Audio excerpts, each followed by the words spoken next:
तो आज हम बात करने वाले इस वीडियो में ह्यूमन रिप्रोडक्शन का वन शॉट लेक्चर, और कोशिश करूंगा ये वीडियो 1 घंटे से ऊपर की ना जाए। सो बिना देरी किए चलिए स्टार्ट करते हैं। देखिए, आज हम बात करने वाले हमारे ह्यूमन रिप्रोडक्शन, जो कि क्लास 12 का चैप्टर नंबर 2 है। एंड यहाँ पर सबसे पहले चीज़ समझेंगे हम लोग सेक्स ऑर्गन क्या होते हैं। देख लो, बेसिकली वो ऑर्गन्स जिन ऑर्गन्स में गैमीट्स बनते हैं, गैमीट्स का स्टोरेज होता है, गैमीट्स को न्यूट्रिशन मिलता है, मतलब जहाँ पर भी गैमीट्स से रिलेटेड कुछ भी काम चलता हो उसको हम क्या बुलाएंगे, उसको बुलाएंगे हम सेक्स ऑर्गन। अब सेक्स ऑर्गन दो तरह का होता है, एक होता है प्राइमरी, एक होता है सेकेंडरी। बहुत सिंपल सी बात करेंगे, ज़्यादा बड़ी बात नहीं करेंगे। वो ऑर्गन जहाँ गैमीट्स बनते हैं उससे बुलाते हैं हम लोग प्राइमरी सेक्स ऑर्गन। लेकिन जिस सेक्स ऑर्गन में गैमीट्स बनने के अलावा बाकी काम होते हैं उससे बुलाते हैं सेकेंडरी सेक्स ऑर्गन। अगर मैं ह्यूमन मेल की बात करता हूँ तो हमारे पास testis as a primary sex organ होते हैं। अगर मैं बात करता हूँ इन केस ऑफ फीमेल, तो उनके पास क्या होते हैं, ovary as a primary sex organ. मतलब मेल के पास स्पर्म बनते हैं टेस्टिस में, फीमेल के पास उनके एग बनते हैं ओवरीज के अंदर। अच्छा, तो सेकेंडरी का एग्जाम्पल अभी आपको नीड नहीं है। जब मैं आपको पढ़ाऊंगा पूरा मेल एंड फीमेल सिस्टम, तो वहां पर आप टेस्टिस और ओवरीज को निकाल के जो पूरा बचेगा वो सेकेंडरी में आ जाएगा। ठीक, दैट्स इट। अभी हम बात करते हैं मेल के सिस्टम में क्या क्या पाया जाता है। मेल के सिस्टम में सबसे पहली चीज स्क्रॉटम। देखो, मेल के पास क्या होता है, मेल के पास एक पाउच लाइक स्ट्रक्चर प्रेजेंट होता है बिटवीन द थाइस, और ये पाउच लाइक स्ट्रक्चर का नाम क्या होता है, स्क्रॉटम। और टेस्टिस इन्हीं स्क्रॉटम के अंदर पाए जाते हैं। तो टेस्ट स्क्रॉटम बेसिकली एक पाउच जिसमें कि टेस्टिस पाए जाते हैं, जो कि डार्क पिगमेंटेड होती है, और इसमें एक मसल पाई जाती है, डार्टोज मसल। इन्हीं मसल्स की वजह से जो है टेस्टिस की मूवमेंट देखी जाती है सीजन में। जैसे क्या होता है सर्दियों में, क्योंकि टेम्परेचर बाहर का लो होता है, तो उस केस में टेस्टिस को हीट चाहिए होती है। तो होता क्या है कि टेस्टिस को बॉडी को क्लोज लाने के लिए स्क्रॉटम को कॉन्ट्रैक्शन करनी पड़ती है। उन कॉन्ट्रैक्शन में हेल्प करता है कौन, हमारा डार्टोज मसल। एक मसल और होता है क्रीमास्टर मसल्स, बस उसकी बात नहीं करेंगे अभी, डार्टोज से काम चल जाएगा। तो विंटर में क्या होता है कि जो स्क्रॉटम है ये थोड़े से कॉन्स्ट्रिक्टेड होते हैं, छोटे हो जाते हैं। लेकिन समर के अंदर इनका साइज बड़ा हो जाता है, क्योंकि विंटर के अंदर इनको हीट लॉस रोकनी है। तो हीट लॉस को रोकने के लिए ये अपना साइज छोटा कर लेते हैं, आई मीन कॉन्ट्रैक्शन कर लेता है, ताकि हीट लॉस कम से कम हो जाए। तो ये सीजन वाइज भी हुआ करता है इनका जो इफेक्ट है। अच्छा, इसके बाद बात करेंगे टेस्टिस की। भाई, टेस्टिस एक ऐसा स्ट्रक्चर है जिसमें कि स्पर्म बनता है मेल की बॉडी का।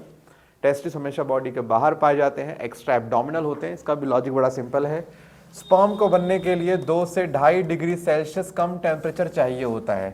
हमारी बॉडी का 37 डिग्री सेल्सियस जो ऑलरेडी हाई होता है, तो टेस्टिस को अगर बॉडी में रखेंगे तो उतना हाई टेम्परेचर स्पर्म के लिए ठीक नहीं रहता। सो इसीलिए होता क्या है कि जब यहाँ पर ये टेस्टिस बनते तो बॉडी के अंदर ही है। 7वें महीने में ये कहाँ आते हैं, बॉडी के बाहर निकल के स्क्रॉटम में आते हैं, सो दैट इनको क्या मिल सके, 2 से 2.5 डिग्री का टेम्परेचर कम मिल सके बॉडी से। मतलब बॉडी का जितना टेम्परेचर इनको 2 से 2.5 डिग्री उससे कम चाहिए होता है। 2-2.5 डिग्री नहीं चाहिए होता, उससे उतना कम चाहिए होता है बस। अच्छा, इसलिए क्या बोलते हैं, this is extra abdominal, abdomen के बाहर पाए जाते हैं। कहाँ मिलते हैं, स्क्रॉटम के अंदर। एक बात पे गौर फरमाना कि यहाँ पर आप देखोगे तो एक टेस्टिस के अंदर ऐसे जब इसका डाइसेक्शन करते हैं तो हमें मिलते हैं टेस्टिकुलर लोब्यूल। ऐसे चैम्बर्स में लगभग 250 के आसपास ये चैम्बर पाए जाते हैं। हर चैम्बर के अंदर आपको इस तरह के ट्यूब्स देखने को पाए जा रहे हैं। ये जो ट्यूब्स आपको मिल रही हैं, इन ट्यूब्स का नाम क्या है, इन ट्यूब्स को बुलाते हैं सेमिनिफेरस ट्यूब्यूल। जी हाँ, इन्हीं ट्यूब्यूल्स में स्पर्म बनते हैं। जब हम कहते हैं ना कि टेस्टिस स्पर्म बनाते हैं, वो बेसिकली इन्हीं ट्यूब्स में बनाते हैं। और 2 ट्यूब के बीच की खाली जगह का नाम होता है इंटरस्टिशियल साइट। 2 सेमिनिफेरस ट्यूब्यूल के बीच की खाली जगह को क्या बोलते हैं, इंटरस्टिशियल साइट, ये वाली साइट। और क्योंकि यहाँ पर एक सेल मिलता है, इसका नाम है लिडिक सेल, नाम साइंटिस्ट के ऊपर रखा गया इसका एक नाम और रखा गया, इंटरस्टिशियल सेल। क्यों रखा गया, क्योंकि ये जिस साइड पर मिल रहा है, जिस जगह पर मिल रहा है, उसका नाम इंटरस्टिशियल साइट है। इसीलिए लिडिक सेल का एक नाम और क्या है, इंटरस्टिशियल सेल। ये वो सेल है जो कि 2 सेमिनिफेरस ट्यूब्यूल के बीच में पाया जाता है, अंदर नहीं मिलता। लेकिन अगर मैं सेमिनिफेरस ट्यूब्यूल को थोड़ा सा जूम करूं, अच्छा एक बात और ध्यान देना, टेस्टिस के ऊपर एक लेयर होती है जो कि उसको चाहिए होती है, और उस लेयर का नाम क्या है, this is known as tunica. इस लेयर को बुलाते हैं tunica, this outermost layer. वैसे नहीं भी करोगे चलेगा, बट स्टिल मैं लिख देता हूँ एक बार, ये ट्यूनिका एक लेयर पाई जाती है। ठीक है, नॉट अ सिंगल लेयर, इसमें 2-3 लेयर और पाई जाती हैं, बट उतना हमारे काम का है नहीं। अब मैं आपके सामने एक सेमिनिफेरस ट्यूब्यूल बना के दिखा रहा हूँ। तो ये रहा पूरा का पूरा एक सेमिनिफेरस ट्यूब्यूल। ये पूरा सेमिनिफेरस जो ट्यूब्यूल है वो ये रहा। लगभग 1 से लेकर 3 सेमिनिफेरस ट्यूब्यूल पाए जाते हैं। तो मैंने एक ट्यूब्यूल को बाहर निकाल लिया और आपके सामने दिखा दिया। एक ट्यूब्यूल में क्या होता है, 2 तरह के सेल पाए जाते हैं। ये छोटे वाले सेल, इनको जर्म सेल्स कहते हैं। ऐसे बड़े बड़े सेल्स भी मिलते हैं। इन बड़े वाले सेल्स को सर्टोली सेल्स कहते हैं। इनका नाम क्या है, सर्टोली सेल इनको बुलाया जाता है। आगे बात करेंगे क्या काम करते हैं, पहले बात करते हैं जर्म सेल्स की। जो जर्म सेल आप यहाँ पे देख रहे हो, ये जर्म सेल्स डिवाइड करके बनाते हैं स्पर्मेटोगोनिया, मतलब इन सेल्स के डिवीजन से क्या बनता है, स्पर्मेटोगोनिया। फिर ये स्पर्मेटोगोनिया बिना देरी किए एक नए टाइप के सेल का फॉर्मेशन करते हैं, इसका नाम क्या है, प्राइमरी स्पर्मेटोसाइट। तो पहले क्या थे, स्पर्मेटोगोनिया थे, उनसे क्या बना, एक स्पर्मेटोसाइट बना। मतलब ऐसा नहीं है कि 10 स्पर्मेटोगोनिया से एक बन रहा है, ऐसा नहीं है, एक स्पर्मेटोगोनिया से एक स्पर्मेटोसाइट भी बन सकता है और 10 भी बन सकते हैं, मतलब एक से एक तो बनेगा, बट उसके अलावा भी नंबर बढ़ सकता है। अब प्राइमरी वाला जो है मियोसिस 1 परफॉर्म करता है, और मियोसिस 1 परफॉर्म करने के बाद 2 सेल बनते हैं जिसका नाम रखा जाता है क्या, सेकेंडरी स्पर्मेटोसाइट। ठीक है, लेकिन सेकेंडरी, अच्छा एक बात ध्यान रखना कि प्लॉइडी, भाई याद रखना, यहाँ से ऊपर की सबकी प्लॉइडी आप 2-1 लेके चलोगे।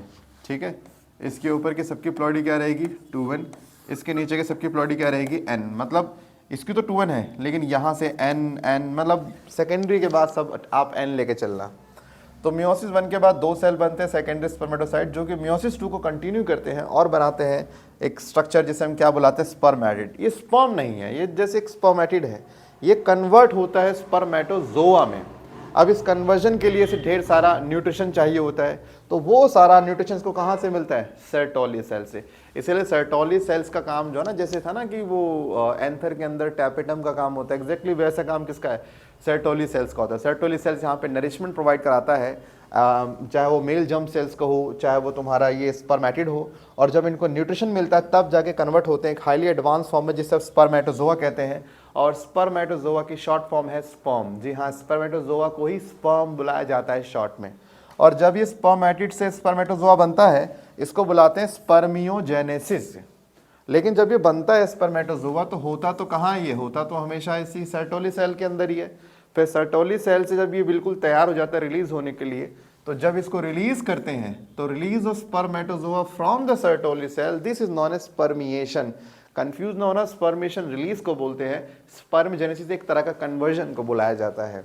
ओके, अब यहाँ पर ये पूरा काम चल रहा है इन सेमनिफेरस ट्यूब्यूल। अब एक बार देखते हैं ये स्पर्म में होता क्या है। देखो स्पर्म जो होता है बेसिकली उसमें 3 पार्ट होते हैं, एक हेड होता है, एक नेक होता है और एक मिडल पीस, लास्ट में एक टेल भी हम लिख सकते हैं। हेड के अंदर एक छोटा सा न्यूक्लियस होता है, चारों तरफ साइटोप्लाज्म होता है। एक सबसे कमाल की बात, इसके टिप पर ना एक पाउच होता है, इसको हम एक्रोसोम कहते हैं। आप ये समझो किसी को तीर मारते हैं, जो सबसे आगे का ऐसा जो बिल्कुल चोंच वाला होता है, वो उसकी वजह से वो किसी की बॉडी में चला जाता है।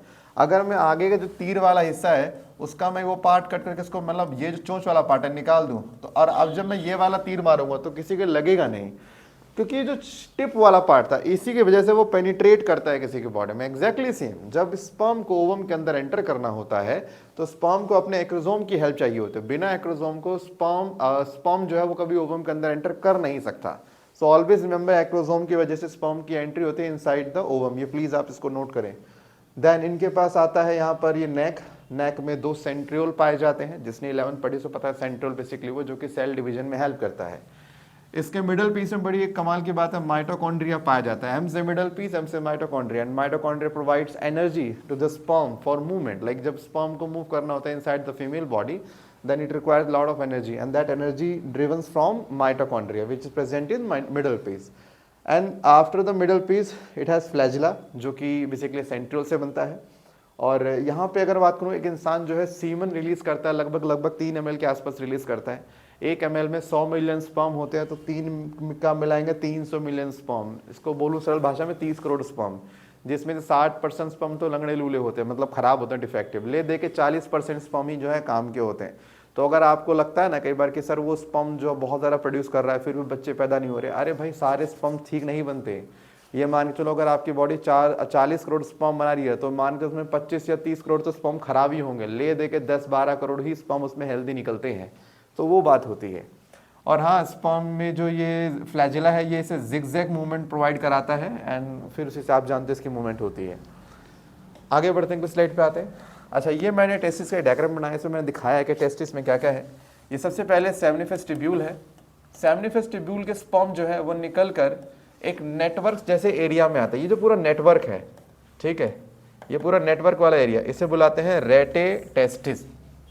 सो this part is known as rete testis. आप देखोगे स्पर्म यहाँ पर आ रहा है, फिर स्पर्म एक पतली सी ट्यूब के थ्रू एक नए स्ट्रक्चर में एंटर कर रहा है। ये जो पतली सी ट्यूब है, दिस पतली सी tube will be known as vas efferentia. ये जो ट्यूब्स है ना पतली, दिस इज कॉल्ड वास इफ्रेंशिया।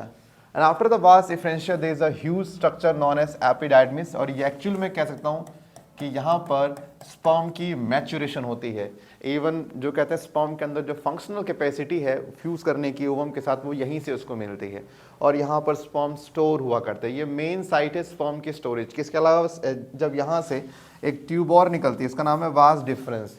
कभी क्वेश्चन आया कि टेस्टिस से कौन सी ट्यूब निकलती है, that is vas deferens. Vas deferens के अलावा सब टेस्टिस के पास रहता है। तो यहाँ पर वास इफ्रेंस और वास डिफरेंस के बीच में कौन आ गया, एपिडाइडमिस। वही रजिया गुंडों में फंस गए। रजिया कौन है, हमारी एपिडाइडमिस। गुंडे कौन है, वास इफ्रेंस और वास डिफरेंस हो गया। अच्छा, मेन स्टोरेज तो एपिडाइडमिस में होता है, लेकिन हाँ थोड़ा बहुत स्पर्म वास डिफरेंस में भी स्टोर होता है, इस बात को ध्यान रखना। अप 90 डेज तक स्पर्म स्टोर हो सकता है। अच्छा, तो अब मैं यहाँ पर आपको इसका एक और एक्सटेंडेड स्ट्रक्चर दिखाता हूँ कि ये रहा टेस्टिस, ये रहा vas deferens. Vas deferens sperm को लेके जाता है, कहाँ जाता है, बॉडी के अंदर जाएगा। ये पूरा यूरिनरी ट्रैक हो गया, ये ब्लैडर है, इसमें यूरिन भरता है। और ये पूरा पार्ट हो गया यूरेथ्रा। यूरेथ्रा मतलब यहाँ से यूरिन बाहर आता है। अब आप क्या देखोगे कि ये जो स्पर्म है यहाँ जाएगा, और जैसे ये वास डिफरेंस जा रहा होता है, इसी बीच में इसको एक वेसिकल से मुलाकात हो जाती है। इसका नाम है सेमाइनल वेसिकल। इस वेसिकल में एक लिक्विड भरा होता है, उस लिक्विड का नाम होता है seminal plasma. That is basic in nature. इस क्या होता है, ये बेसिक इन नेचर। इसमें मिलता है फ्रक्टोज, इसमें मिलता है calcium, it contain certain enzymes. So ये पूरा का पूरा प्लाज्मा स्पर्म के ऊपर उड़ेल देता है। ये पूरा वेसिकल, जैसे स्पर्म के ऊपर सारा वेसिकल जो है ये प्लाज्मा उड़ेल देगा, तब यहाँ पर एक थिक पेस्ट सा बन जाता है। ये जो थिक सा बनता है, इसका नाम पड़ जाता है सीमन। तो देखो, सेमाइनल वेसिकल से पहले सिर्फ स्पर्म था, लेकिन अब स्पर्म नहीं, अब सीमन बन चुका। सीमन का मतलब क्या होता है, स्पर्म विथ फ्लूइड। अब जैसे ये जाता है, अच्छा आप ये देखो कि यहाँ पर दोनों का कॉमन फ्यूजन हुआ है ना भाई। ये था वास डिफरेंस, ये था हमारा सेमिनल वेसिकल। इसके बाद जो कॉमन सा पार्ट इन्होंने बनाया है, ये वाला पार्ट, इसको बुलाते हैं इजैकुलेटरी डक्ट। इसको बुलाए इजैकुलेटरी डक्ट। अब इस डक्ट का काम सुनना, ये सारा का सीमन यहाँ आएगा, यहाँ आएगा। अब आने के बाद यूरेथ्रा से इसको बाहर निकाला जाता है। इतने में क्या होता है, इस ब्लैडर के जस्ट नीचे ग्लैंड प्रेजेंट होता है, that is known as prostate gland, right. And prostate gland क्या करता है, यहाँ से रिलीज करता है एक अपना सिक्रेशन, जो कि लगभग 20 से 25% होता है। और वो सिक्रेशन भी सीमन के ऊपर आता है, तो अल्टीमेटली पूरा का पूरा ऑलमोस्ट सीमन बन जाता है। तो सीमन के अंदर 70% सिक्रेशन तो सेमाइनल प्लाज्मा का होता है, एंड 25 से लगभग % किसका होता है, प्रोस्टेट ग्लैंड का होता है। और पूरा मिलकर एक मिक्सचर बन जाता है, जो कि यहाँ से रिलीज होता है सीमन के तौर पर। तो कह सकते हैं कि जो सीमन है, सीमन का जो मेन जो क्या कहते हैं कॉन्ट्रीब्यूशन है, दैट इज बाय हमारा सेमाइनल वेसिकल। उसके अलावा मेन तो और किसी का नहीं है। इस बात पे गौर और फरमाना कि नीचे आपको बल्बिफेरल ग्लैंड नाम की चीज दिख रही है। इसका काम बताता हूँ क्या होता है। जब सेक्स हो रहा होता है, कॉइटस हो रहा होता है, उस समय पीनस को लुब्रिकेट करना होता है। तो उस लुब्रिकेशन के लिए जो सिक्रीशन है वो बल्बिफेरल ग्लैंड से आता है। सो इसका काम क्या है, इट लुब्रिकेट्स पीनस ड्यूरिंग कॉपुलेशन। तो पीनस को लुब्रिकेट करता है ताकि सेक्स ईजी हो जाए, ताकि ज़्यादा उसमें फ्रिक्शन पैदा ना हो।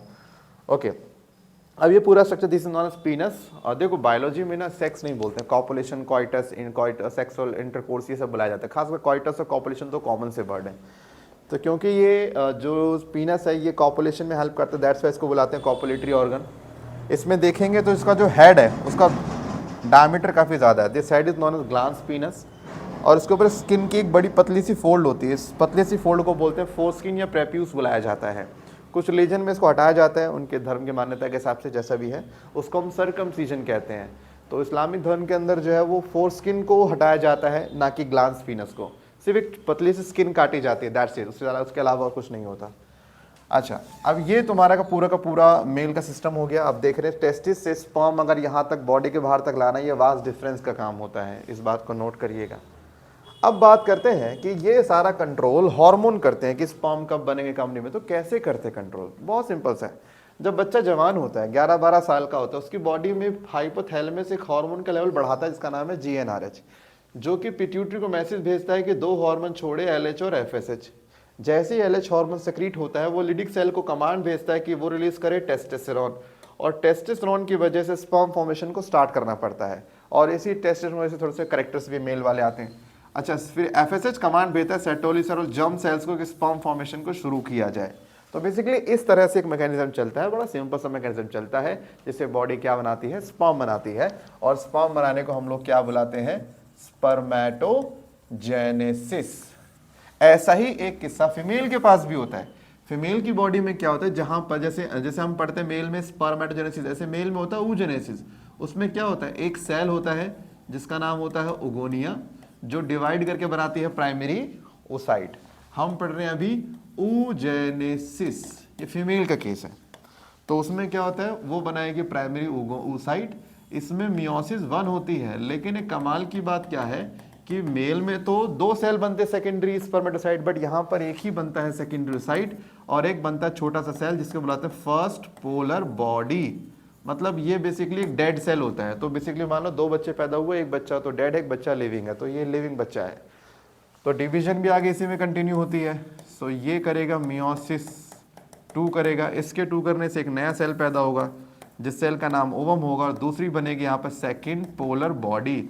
इन शॉर्ट, एक प्राइमरी ओसाइट से एक ही ओवम बनता है, बट मेल में ऐसा नहीं था। मेल में एक प्राइमरी स्पर्मेटोसाइट से 4 स्पर्म बन रहे थे। ये लगभग प्लांट वाले केस आगे, वैसे बहुत बड़ा डिफरेंस भी नहीं है। इस बात पे ध्यान देना कि मेल में जो स्पर्म बनता है दैट इज कॉन्टिन्यूअस, फीमेल में नहीं होता। फीमेल आपको पता है इतना काम जो है ना, इतना काम बिफोर बर्थ होता है, और उसके बाद का काम ये आगे कंटिन्यू होता है प्यूबर्टी में। मतलब फीमेल का 10% काम बिफोर बर्थ चलता है, और बाकी 90% काम प्यूबर्टी के समय चल रहा है। तो ये टुकड़ों में काम चल रहा है, दैट्स अ डिसकंटिन्यूअस प्रोसेस। इसके बाद अगर मैं बात करूं जरा फीमेल के बारे में, और देखो फीमेल के रिप्रोडक्टिव सिस्टम में बेसिकली क्या होता है, ये पूरा एक यूट्रस है, थोड़ा सा मेसी हो सकता है डायग्राम, बट स्टिल कोशिश करना। ये पूरा एक चीज़, दिस इज यूट्रस, और ये जो इसकी सींग निकली हुई है, दिस इज फैलोपियन ट्यूब। अब फैलोपियन ट्यूब में 3 पार्ट आते हैं भाई, यहाँ से लेके यहाँ तक पूरा फैलोपियन ट्यूब है। 3 पार्ट कौन कौन से, ये वाला पार्ट जो है ये इस्थमस है, ये वाला पार्ट एम्पुला है, और ये वाला पार्ट इस्थमस है। तो आपको पहचानना भी ऐसे होता है भाई, जहाँ पर आपको डायमीटर बड़ा दिखे ना, वो एम्पुला होता है, दिस इज एम्पुला पार्ट। तो इनफंडिबुलम, एम्पुला और इस्थमस। और ये जो आपको ट्रायंगुलर पार्ट दिखता है, this part is known as uterus, यानी यूट्रस से इस्थमस वाला पार्ट कनेक्ट होता है, कोई और नहीं। और हाँ, इनफंडिबुलम से आपको ऐसे फिंगर लाइक प्रोजेक्शन देखने को मिल रही है, this is called known as fimbriae. और यही से आपको एक ओवरी जो अटैच दिखती है, एक ओवरी लेफ्ट में होती है, एक ओवरी राइट में होती है। मैंने एक तरफ दिखाई है, आप दोनों तरफ दिखा देना, मैंने थोड़ा सा टाइम की वजह से कम दिखाया है।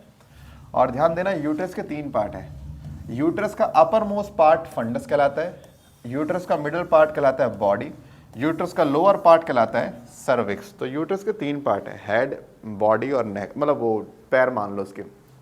हेड को फंडस बोलते हैं, बीच वाले पार्ट को जो कि मेन बॉडी होती है इसकी, उसको बॉडी बोलते हैं, और लोअर पार्ट को क्या बुलाते हैं, सर्विक्स बुलाया करते हैं। तो सर्विक्स जहाँ खत्म होती है वहीं से वजाइना स्टार्ट हो जाती है। आप गौर करेंगे तो यहाँ पर यूट्रस में 3 लेयर होती है। अंदर की जो लेयर है इसे एंडोमेट्रियम कहा जाता है, जो बाहर की जो लेयर है इसे पेरीमेट्रियम कहा जाता है, और जो बीच की जो लेयर होती है मोटी सी, इसको बोलते हैं मायोमेट्रियम।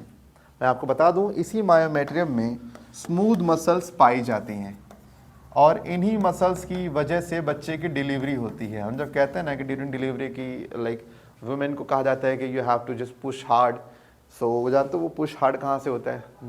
उस केस में डॉक्टर जो बेसिकली फीमेल से कह रहा होता है that you have to just do lot of contraction in your myometrium. In which layer, myometrium. तो मायोमेट्रियम में कॉन्ट्रैक्शन जब होती है तभी बच्चा जो है बॉडी के बाहर आता है। इसीलिए आपके एग्जाम में आ सकता है कौन सी वो लेयर है जिससे कि बच्चे की डिलीवरी में काफ़ी ज़्यादा हेल्प मिलती है, और वो लेयर कौन सी हमारी, मायोमेट्रियम की।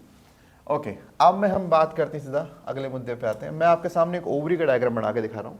ओवरी में आपको क्या दिखेगा, एक आउटर पार्ट। देखो बेसिकली किसी भी ओवरी के अंदर 2 पार्ट होते हैं, ठीक है। 2 पार्ट कौन कौन से, सबसे पहला मैं यहाँ पे क्या कर रहा हूँ, एक तो ये सेंट्रल पार्ट होगा, सेंट्रल पार्ट को मेडुला बुलाते हैं, बाहर वाले पार्ट को कॉर्टेक्स बुलाते हैं। जितना भी ये जो एग फॉर्मेशन का प्रोसेस होता है सारा कॉर्टेक्स में चलता है।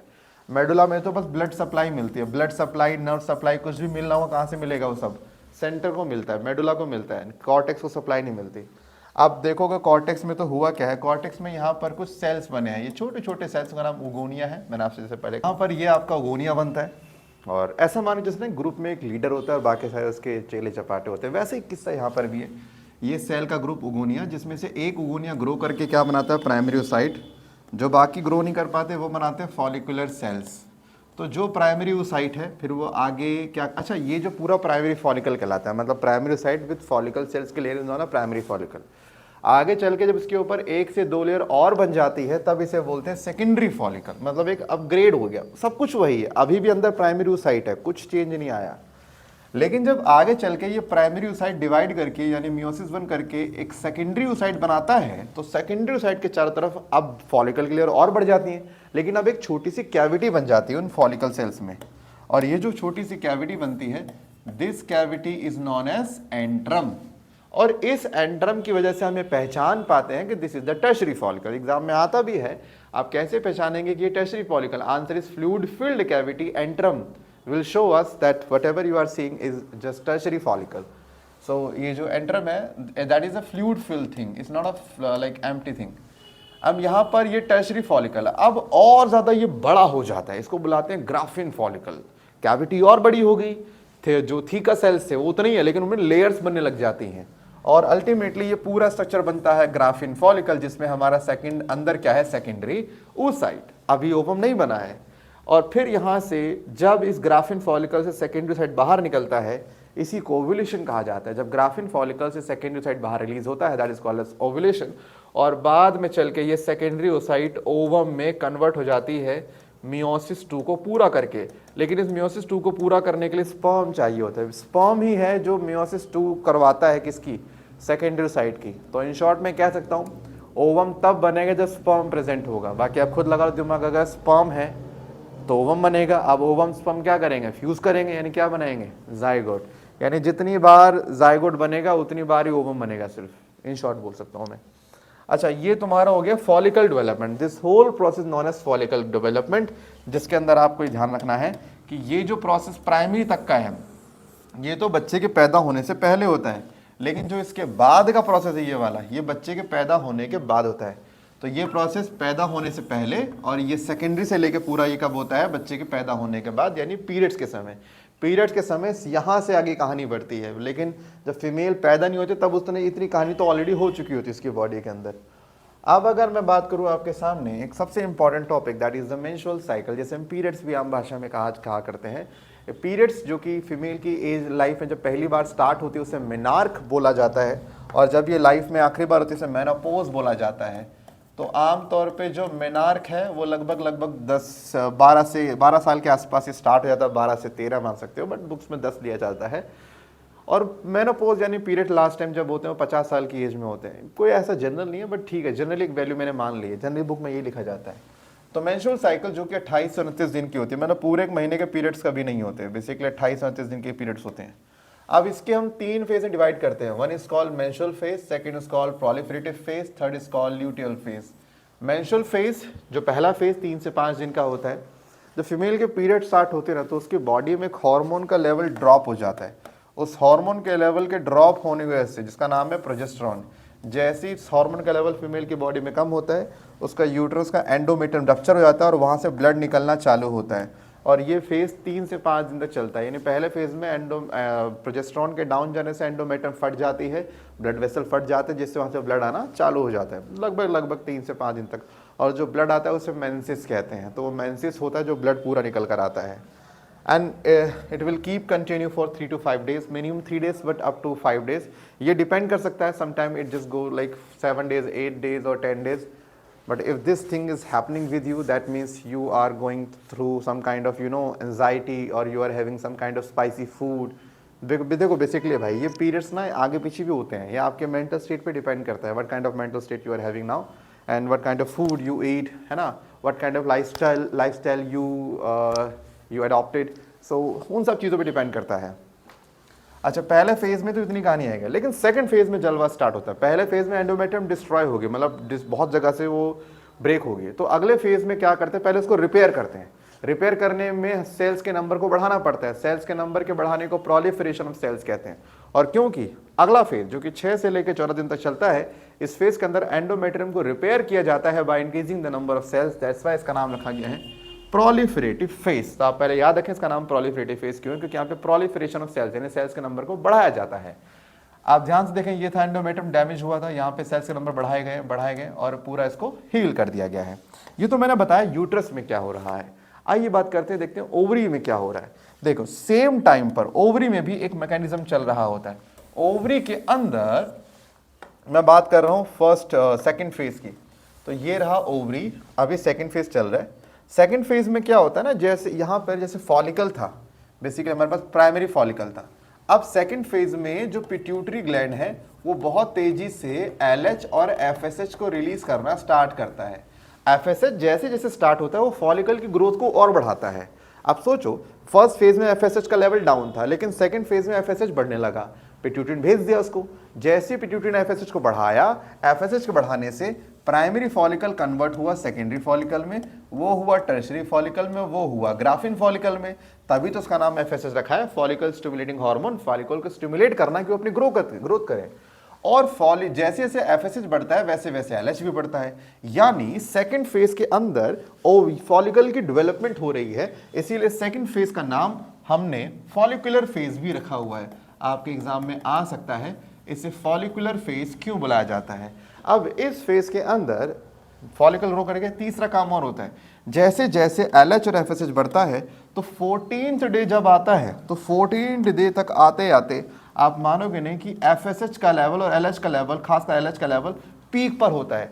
जैसे 14 डे पे LH का लेवल पीक पर पहुंचा, तुरंत एक काम होता है, ग्राफिन फॉलिकल से सेकेंडरी साइड बाहर निकल जाता है। इसका मतलब ओवुलेशन होने का जो मेन कारण है वो है 14 डे पे LH का लेवल का पीक आना। देखो LH के पीक को LH सर्ज कहा जाता है।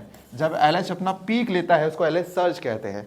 सो बेसिकली ओवुलेशन का मेन कारण है LH सर्ज, जो कि 14th डे पे आता है। इसीलिए क्योंकि इस फेज में ओवुलेशन होता है, इसे हम इसे ओवुलेटरी फेज भी बुला सकते हैं। 3 नाम आपके सामने, ओके।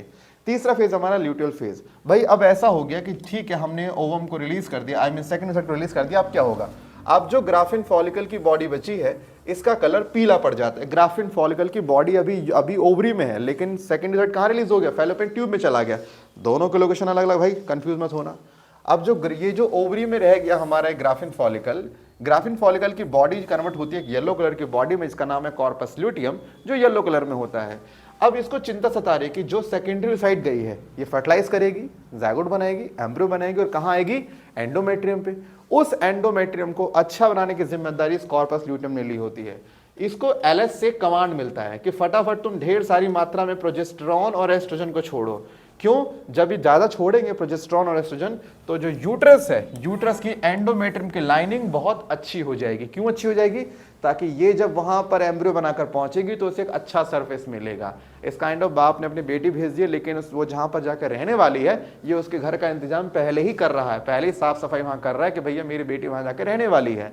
तो कॉर्पस ल्यूटियम में सिक्रीशन लगभग 7 से 10 दिन तक करता है। अगर 10 दिन बाद तक, भाई मान लो 14-15 को ओवुलेशन हुआ, 10 दिन जोड़ लो 25, अगर 25 तारीख तक भी कोई जायगोट या एम्ब्रियो नहीं पहुंचता है एंडोमेट्रियम तक, तो ये मालूम पड़ जाता है कि बॉडी को कि कोई फर्टिलाइजेशन हुआ ही नहीं है। और जब हुआ ही नहीं है तो क्या फायदा रिलीज करने का। इसका मतलब हफ्ते 10 दिन बाद ये कॉर्पस ल्यूटियम अगर फर्टिलाइजेशन नहीं हुआ है, if fertilisation does not happen, then क्या होगा, then corpus luteum after 7 to 10 days, like 25 days मान लेते हैं, लाइक फ्रॉम द बिगिनिंग, तो 25 तारीख के बाद से कॉर्पस ल्यूटियम प्रोजेस्टेरॉन को रिलीज करना बंद कर देगा, क्योंकि फर्टिलाइजेशन हुआ ही नहीं। क्यों खाम का एंडोमेट्रियम को मेंटेन कर रहे हैं, और ऊपर से LH का कमांड भी नहीं आ रहा होगा, LH कमांड भेज नहीं रहा, ये रिलीज कर नहीं रहा। अब क्योंकि प्रोजेस्टेरॉन रिलीज नहीं हो रहा तो एंडोमेट्रियम क्या होगी, थिन हो जाएगी, पतली होती जाएगी। और जैसे 26 को पतली, 27, 28, 29, जैसे 29, 30 को बहुत ज़्यादा पतली होगी तो वो रप्चर होकर ब्लड निकालना स्टार्ट करती है और अगली साइकिल स्टार्ट हो जाती है। अच्छा, कॉर्पस ल्यूटियम जब रिलीज नहीं करता प्रोजेस्टेरॉन, तब एक नई बॉडी में कन्वर्ट हो जाता है जिसको कॉर्पस एल्बिकेंस बोलते हैं। कॉर्पस एल्बिकेंस एक व्हाइट कलर की बॉडी होती है, ये पहचान है। अगर कॉर्पस ल्यूटियम कॉर्पस एल्बिकेंस में चेंज हुआ, इसका मतलब फर्टिलाइजेशन जो हुआ ही नहीं है। वरना अगर हुआ होता तो corpus luteum will remain corpus luteum, and ये लगातार अपना सिक्रीशन मेंटेन रखता है, छोड़ता नहीं है। और अगर ये कन्वर्ट हो गया कॉर्पस एल्बिकेंस में, इसका मतलब नहीं हुआ फर्टिलाइजेशन, अगले पीरियड को स्टार्ट कराया जाएगा। ओके ये था हमारा तीसरा ल्यूटियल फेज, क्योंकि कॉर्पस ल्यूटियम बनता है। सेक्रेटरी फेज, क्योंकि लार्ज अमाउंट ऑफ प्रोजेस्टेरॉन यहाँ पर रिलीज किया जाता है। इसका नाम पोस्ट ओवुलेटरी फेज भी, क्योंकि ओवुलेशन के बाद होता है। अच्छा, इस मेंस्ट्रुअल साइकिल के बाद हम बात करते हैं फीमेल का एक्सटर्नल जेनिटल, फीमेल जो पार्ट हम फीमेल को बाहर से विजिबल कर सकते हैं, जिसके लिए बॉडी के अंदर नहीं जाना पड़ता, that is non female external genitalia. कौन कौन से पार्ट आते हैं? एक आता है clitoris. Clitoris, this is the most sensitive part of the female body.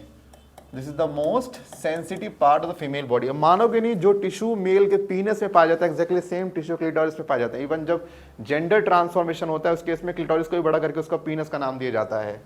आप देखो यहाँ पे स्किन में फोल्डिंग है, एक आउटर स्किन फोल्डिंग है और एक इनर स्किन फोल्डिंग है। आउटर स्किन फोल्डिंग को बोलते हैं लेबिया मेजोरा और इनर स्किन फोल्डिंग को बोलते हैं लेबिया माइनोरा। जो ये प्यूबिक हेयर्स है वो कहाँ मिलती हैं? वो लेबिया मेजोरा पे मिलती हैं, लेकिन लेबिया माइनोरा पे कोई फोल्डिंग नहीं देखने को पाई जाती। Labia majora is a like you know big fold, काफी बड़ा फोल्ड होता है। आप देखो सेंटर में यहाँ पर ओपनिंग है, this is vagina and this is urethra. और वेजाइनल, देखो जो वेजाइना होती है इसके ऊपर एक लेयर पाई जाती है जो इस कवर को, जो इसकी ओपनिंग को और छोटा कर देती है। इस कवरिंग का नाम है हाइमन। बेसिकली इन्फेक्शन वगैरह से रोकने के लिए ये इस पर पाई जाती है, बट जब ड्यूरिंग फर्स्ट टाइम जब सेक्स होता है तो हाइमन रप्चर होती है। इसी रप्चर होने से ब्लीडिंग भी स्टार्ट होती है। तो पहली बार सेक्स करने पे ब्लीडिंग होता है क्योंकि हाइमन रप्चर होती है।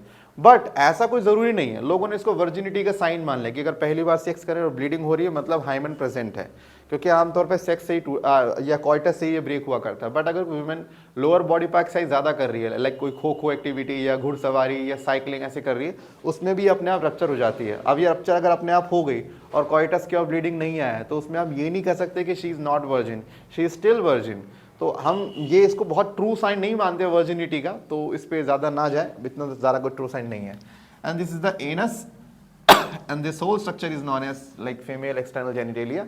एंड यहाँ पे ऊपर यूरेथ्रल ओपनिंग है। इसमें ज़्यादा नहीं, इसमें इतना ही आपके एग्जाम में आएगा।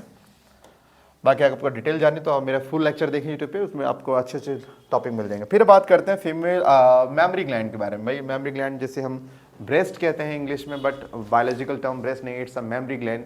और मेमरी ग्लैंड में क्या क्या होता है देखो, आपके एनसीईआरटी में डायग्राम दिया गया है। सबसे पहले मेमरी ग्लैंड में ना ऐसे आप देखो बहुत सारे ऐसे ना ऐसे बल्ब बने होते हैं, ऐसे ये लोब बने होते हैं, इनको मेमरी लोब कहते हैं। ऐसे गांठ सी होती है मेमरी लोब, मेमरी ग्लैंड के अंदर, इनको मेमरी लोब कहते हैं। लगभग 15 से 20 मेमरी लोब पाए जाते हैं, 15 से 20 मेमरी लोब मिलते हैं। अच्छा, एक बात पे और गौर फरमाना, ये बहुत इंपॉर्टेंट है कि सबसे पहले ना यहाँ पर एक सेल होता है, इसका नाम है alveoli cell, mammary alveoli cell. इनका पूरा गुच्छा बनता है, इसे मेमरी लोब बोलते हैं। यहाँ से एक ट्यूब निकलती है जिसे मेमरी डक्ट कहते हैं। आप देखो यहाँ पर आपको दिख रहा होगा, ये पूरा हमारा मेमरी लोब हो गया, इसमें हमारे ये सेल्स हो गए मेमरी एल्वियोलाई, और यहाँ से एक डक्ट निकल रही है, इसको क्या बुला रहे हैं? Mammary duct. और ये डक्ट क्या बनाती है आगे चल के? Lactiferous duct. मैं आपको इसको थोड़ा सिंपल कर दिखाता हूँ मैं, क्योंकि ये डायग्राम थोड़ा कंफ्यूजन वाली पैदा कर देते हैं लोग। सबसे पहले ये हो गया मेमरी लोब, ओके, इसमें सेल्स होंगे मेमरी एल्वियोलाई सेल्स, ये नाम रखना। फिर यहाँ पर नाम आ जाएगा मेमरी डक्ट, फिर आगे चल के नाम आ जाएगा इसका, रख दें क्या? लैक्टिफेरस। पहले काम करेंगे, एक बनाते हैं wider part, that is known as mammary ampulla. फिर यहाँ से आता है लैक्टिफेरस डक्ट, और यहाँ से मिल्क बाहर निकलता है। और ऐसे बहुत सारे होते हैं, लाइक ऐसे मान लीजिए एक हो गया, है ना, ऐसे ये हो गया, ऐसे हो गया। तो ऐसे बहुत सारी छोटी छोटी ट्यूब्स होती हैं निपल के अंदर, और इनको बुलाते हैं लैक्टिफेरस डक्ट, और यहीं से मिल्क बाहर निकलता है। उससे पहले आपको एक एम्पुला मिलता है, उससे पहले मेमरी डक्ट देखने को पाई जाती है। सो बेसिकली मेमरी ग्लैंड जो है ना, बेसिकली कुछ नहीं, वो 15 से 20 लोब ऐसे देखने को पाए जाते हैं, लाइक दिस। सो ये 15 से 20 मेमरी लोब है ना, जैसे ये 1 2 3 4, और हर ऐसे ट्यूब निकल रही है, मेमरी डक्ट, और आगे चल के मेमरी एम्पुला, और एंड में क्या निकल रहा है? Lactiferous duct. भाई देखो ऐसा है ना, जो मेमरी ग्लैंड का साइज है ना, वो डिपेंड करता है कितना फैट है। देखो सबके पास फैट का अमाउंट डिफर करता है, तो हम कह सकते हैं the size of mammary gland depends on the amount या the amount of fat deposit in that area. और यहाँ पर जो मिल्क का फॉर्मेशन है वो एक हार्मोन की वजह से होता है, प्रोलैक्टिन। जब प्रोलैक्टिन कमांड भेजता है तभी मिल्क बनता है। तो मिल्क फॉर्मेशन के लिए कौन सा हार्मोन लगता है? प्रोलैक्टिन। लेकिन मिल्क को अगर रिलीज करवाना है बॉडी के बाहर, इसके लिए लगता है ऑक्सीटोसिन। ऑक्सीटोसिन यहाँ पे मसल्स में कॉन्ट्रैक्शन लाता है, जिससे मिल्क बाहर रिलीज होता है। तो अगर मिल्क रिलीज करने की बात आएगी तो ऑक्सीटोसिन, और मिल्क बनाने की बात आएगी तो प्रोलैक्टिन। इस बात पे ध्यान रखें। फिर हम बात करते हैं यहाँ पर फर्टिलाइजेशन प्रोसेस। देखो कॉइटस या सेक्स होने के बाद सीमन आता है कहाँ, वेजाइना के अंदर, वहाँ से ट्रैवल करता है स्पर्म कहाँ, इनटू द यूट्रस, और फिर आता है फैलोपियन ट्यूब में। तो प्रोसेस बहुत, जर्नी बहुत लंबी होती है इनके लिए। यहाँ पे ये रिलीज हुआ स्पर्म, मूव करता करता कहाँ आता है, फैलोपियन ट्यूब में। अब फैलोपियन ट्यूब में मेमोरी एम्पुला और इस्थमस जहाँ मिलते हैं, जिसे बुलाते हैं एम्पुलरी इस्थमिक जंक्शन, यहाँ पर ओवेट कर रही होती है कौन, सेकेंडरी साइट।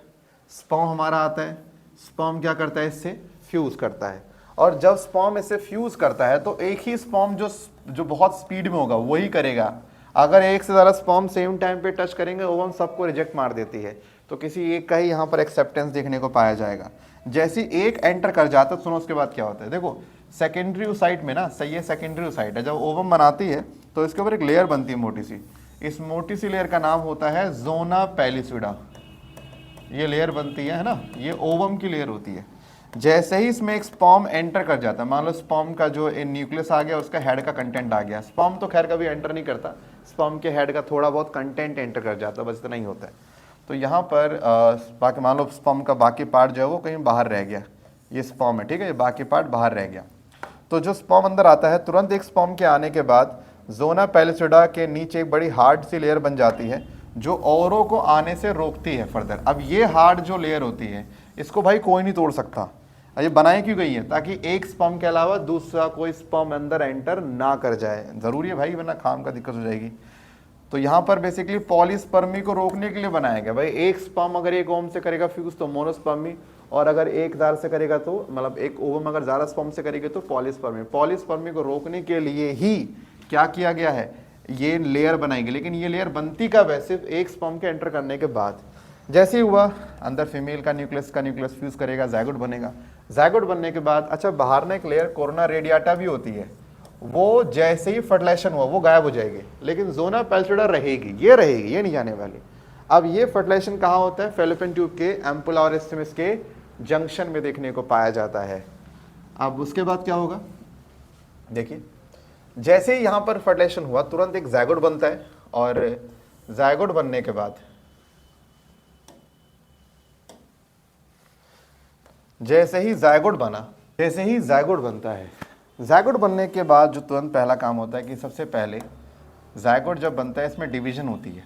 ये डिवीजन क्लीवेज होती है। देखो ये माइटोसिस के जैसे, बस माइटोसिस नहीं, ये माइटोसिस से थोड़ा फास्ट होती है। पर आमतौर पर माइटोसिस जो 2 सेल बनते हैं दोनों पेरेंट जितने साइज होते हैं, लेकिन यहाँ पर ऐसा नहीं होता। क्लीवेज में जो 2 सेल बनते हैं उनका साइज हमेशा पेरेंट के सेल का आधा होता है। तो मैं यानी कि, लेकिन हाँ अगर मिलाओगे दोनों सेल को तो साइज पहले जितना ही आएगा ओवरऑल, ये भी ध्यान रखना। तो ज़ायगोट था, डिवीजन हुई, 2 सेल बने। यहाँ पे 2 सेल का नाम, 2 सेल नहीं, इनको ब्लास्टोमर बोला जाता है। देखो माइटोसिस से बने सेल्स को आप डॉटर सेल्स कहते हो, बट अगर क्लीवेज से बन रहे हैं सेल उनको ब्लास्टोमर बोला जाता है। अब 2 ब्लास्टोमर बनेंगे, फिर बनेंगे 4 ब्लास्टोमर, फिर बनेंगे 8, फिर बनेंगे 16। 8 से लेके जो 16 की स्टेज होती है, इस 8 से लेके 16 ब्लास्टोमर की स्टेज को बोलते हैं मोरुला स्टेज। इसको नाम क्या देते हैं, इसको हम देते हैं नाम morula. So this is a morula stage. Why morula, morula mulberry शहतूत को बोलते हैं। ये जो स्टेज है ये शहतूत के जैसा दिखता है, तभी इसका नाम क्या रखा गया, मोरुला स्टेज। फिर 8 से 16, फिर 16 के बाद जब 16 से ज़्यादा सेल बन जाते हैं तब बनती है एक एम्ब्रियो की नई स्टेज, जिस स्टेज का नाम होता है ब्लास्टोसिस्ट।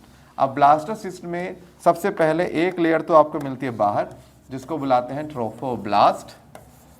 सो ये मोरुला के स्टेज के बाद की बात है। और सेंटर में बनते हैं, मतलब एक तरफ बनते हैं कुछ सेल छोटे से, जिनको बुलाते हैं inner mass cell. So this is known as inner mass cell, this is known as trophoblast cell. अब यहाँ पे छोटी सी कैविटी बनती है, this cavity is known as blastocoel cavity. और भाई ये जो ब्लास्टोसील कैविटी है ना, ये कैविटी अच्छा इस पूरे स्टेज का नाम है ब्लास्टोसिस्ट। इस पूरे एम्ब्रियो के स्टेज का नाम है ब्लास्टोसिस्ट। ये एम्ब्रियो फैलोपियन ट्यूब, मतलब देखो बेसिकली बना कहाँ था, ये ऐसे मान के चलो कि ये रहा आपका फैलोपियन ट्यूब। यहाँ पे एक रिलीज हुआ था, स्पर्म फ्यूज हो गया, ज़ायगोट बना, फिर पहले 2 सेल, फिर 4, फिर करते करते 16, एंडोमेट्रियम तक आते आते ये पूरा का पूरा एक ब्लास्टोसिस्ट बन चुका होता है। और जब ये ब्लास्टोसिस्ट एंडोमेट्रियम से अटैच होता है तो जब ब्लास्टोसिस्ट एंडोमेट्रियम से अटैच होता है तो इस चीज़ को इम्प्लांटेशन कहते हैं। क्या बुलाते हैं?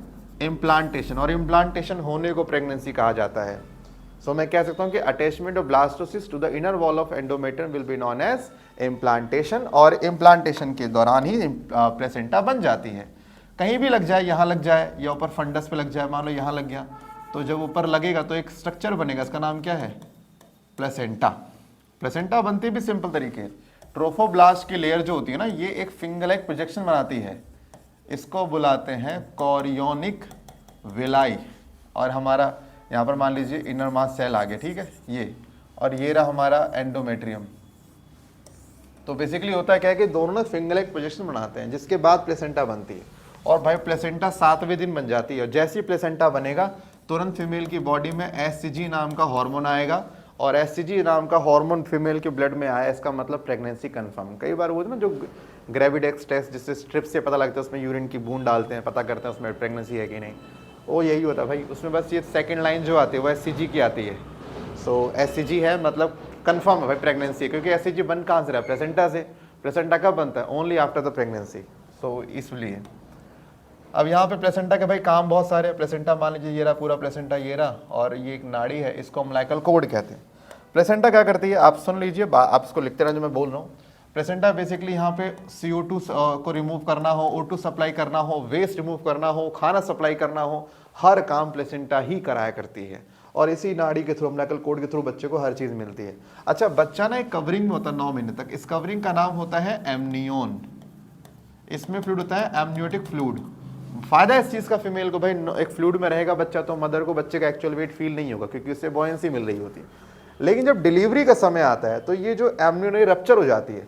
जैसे रप्चर होती है तो ये लिक्विड बाहर आने लगता है, और जब फीमेल के वजाना से लिक्विड बाहर आने लग जाए, जो कि 9 महीने बाद आता है, वो जो 9 महीने का टाइम होता है जैसे जेस्टेशन पीरियड बुलाया करते हैं, है ना। तो जैसे ही ये बाहर आने लग जाए लिक्विड, तो तुरंत इसका मतलब क्या है? इसको बुलाते हैं वाटर ब्रोक बुलाया करते हैं। क्या बुलाते हैं इसे हम? Water broke. सो पार्चुरेशन, जिसको हम डिलीवरी बोलते हैं, तो वाटर ब्रोक पहला साइन है पार्चुरेशन का, कि फीमेल के वजाइना से एक लिक्विड बाहर आएगा जो कि बेसिकली एमनियोटिक फ्लूइड होता है। और जैसे ही ये आएगा, यहाँ पर पहला स्टेज, इनिशियल स्टेज हमारा स्टार्ट हो जाता है। इनिशियल स्टेज में क्या होगा? सबसे पहले सर्विस थोड़ी सी डायलेट हो जाएगी। और हाँ, एक बात ध्यान देना कि काफ़ी इंपॉर्टेंट चीज़ बता रहा हूँ मैं आपको, ये रही प्लेसेंटा, अम्बिलिकल कोर्ड, ये रहा बच्चा, ठीक है।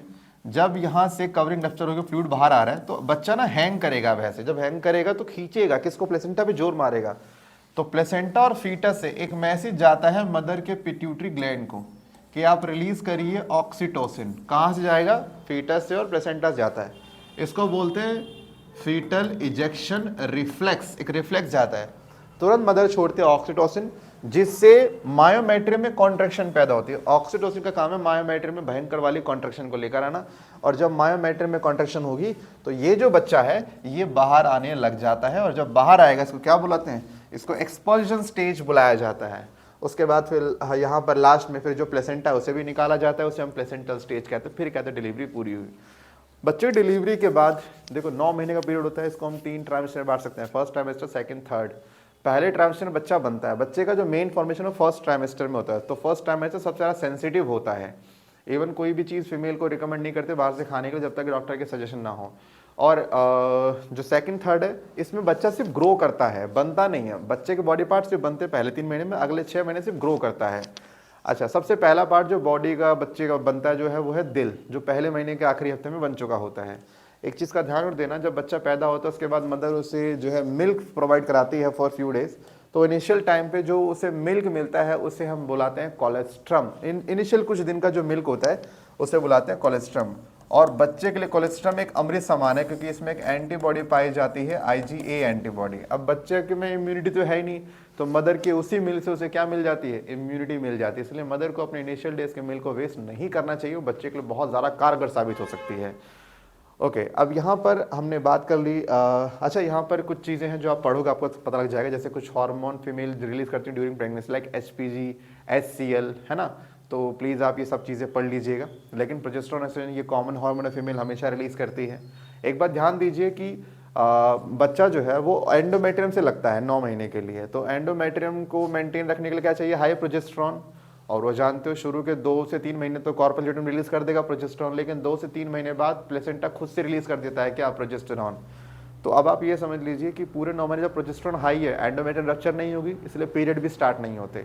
अगर गलती से भी एंडोमेट्रियम रप्चर हुई तो पूरा बच्चा बाहर आ जाएगा, तो फिर उस केस में फिर पीरियड स्टार्ट हो सकते हैं।